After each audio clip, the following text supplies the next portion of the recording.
Националната мрежа на земјоделци бара државата да прогласи елементарна непогода.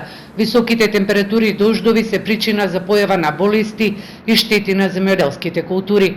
Кај некој од нив, како што велат, има и до 100%. Посочуваат дека годинава ќе има слаби приноси на грозјето, со слаб квалитет си приносите на житото.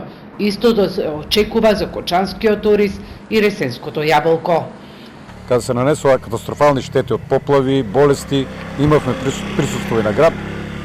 Веднаш потоа да уследа енормно високи температури, што исто така дополнително ги отежнаа условите за производство, и сега сме сведоци кај земјоделски култури имаме оштетување некаде од 50 до 100%.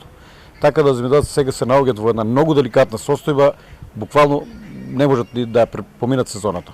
Националната мрежа на земјоделци до владата достави вкупно 8 барања. Побараа да бидат ослободени од воден на доместок, усогласување на цените, производни цени на сите земјоделски култури, а кочанскиот ориз да се прогласи за стратешка култура.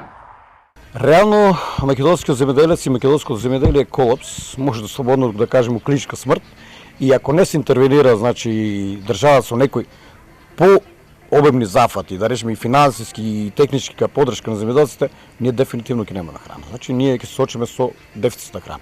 Тоа гарантирано ќе биде.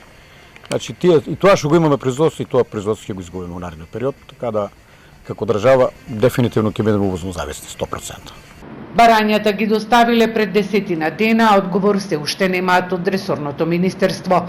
Забележуваат дека според податоците на Заводот за статистика во второто тримесечје, откупот и продажбата на земјоделски производи изнесуваат 3.254.000 денари и во однос на истиот период од претходната година и намален за 3,4%.